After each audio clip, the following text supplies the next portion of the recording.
वफाकी हुकूमत की जानिब से आइन के आर्टिकल 245 के तहत इस्लामाबाद में फौज बुलाने का बुनियादी मकसद शरपसंदों को ये तासुर देना था कि हुकूमत और फौज एक ही सफ़े पर मौजूद है। फौज तलब करने के सरकारी हुक्मनामे पर आइन की शिक 245 का हवाला दिया गया है, जिसके तहत हुकूमत को इख्तियार है कि वो अंदरूनी या बैरूनी खतरे से निपटने के लिए सिविलियन इंतजामिया की मदद की खातिर फौज को तलब कर सकती है। ताहम अभी ये वाज़ेह नहीं कि फौजी दस्तों की तादाद क्या होगी, उनकी जिम्मेदारियां क्या होंगी और इन्हें कहां कहां तैनात किया जाएगा। फौज तलबी के हुक्मनामे में लिखा गया है कि फौजियों और असासों की असल तादाद और इलाके का तयन GHQ के मशवरे से किया जाएगा। आईनी माहिरीन के मुताबिक आइन के आर्टिकल 245 के तहत अमन व अमान का निज़ाम फौज के हवाले करने का एक बाकायदा मैकेनिज्म है। इसके मुख्तलिफ मरहले हैं जिन्हें तय करने के बाद ही फौज मैदान में सूरत हाल कंट्रोल करती है।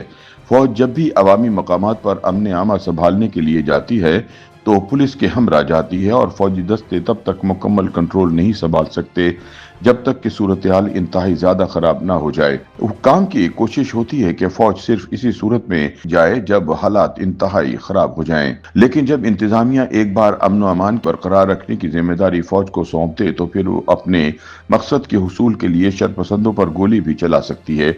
इसलिए वफाकी हुकूमत ने अपने हुक्मनामे में वाज़ेह तौर पर लिखा है कि शरपसंद अनासिर को देखते ही गोली मारने का इख्तियार दे दिया गया है। याद रहे कि तहरीक इंसाफ के शरपसंदों ने इस्लामाबाद में श्रीनगर रोड पर रेंजर्स का नाका तोड़ते हुए 4 रेंजर्स जवानों को कुचलकर शहीद कर दिया था, जिसके बाद फौज को तलब किया गया। कानूनी माहिरीन का कहना है कि फौज की आर्टिकल 245 के तहत सिविलियन फोर्सेस की इमदाद के लिए तैनाती सिविलियन फोर्स पुलिस और नीम फौजी दस्ते फ्रंटियर कांस्टेबलरी और रेंजर्स वगैरह की नाकामी के बाद ही होती है।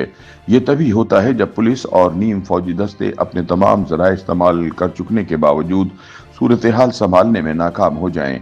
ऐसे में फौज आर्टिकल 245 के तहत बुलाई जाती है, जो सिविलियन मजिस्ट्रेट के साथ मिलकर काम करती है।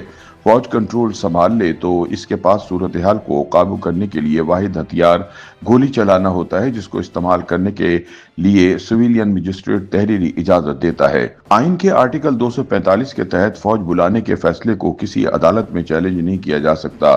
फौज की मौजूदगी के दौरान होने वाले इक़दामात को हाई कोर्ट में चैलेंज नहीं किया जा सकता। आर्टिकल 245 के अमल में लाए जाने के बाद हाई कोर्ट के इख्तियारात मुअत्तल हो जाते हैं।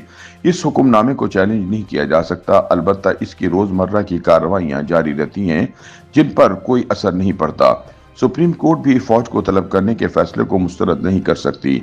अलबत्ता अगर इसी दौरान इंसानी हुकूक की पामाली की जा रही हो तो सुप्रीम कोर्ट 184(3) के तहत इस फैसले की खिलाफ हरकत में आ सकती है।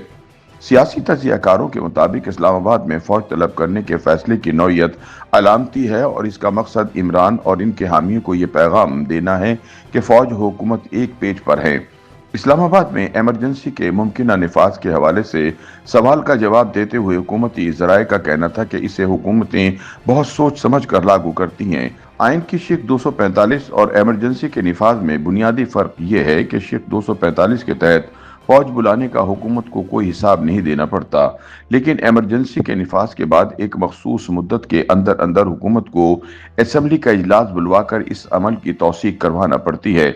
असल मसला ये है कि एमरजेंसी के दौरान पूरा आइन ही मुअत्तल हो जाता है और इसका ताल्लुक लाजमी तौर पर अमन व अमान से नहीं होता।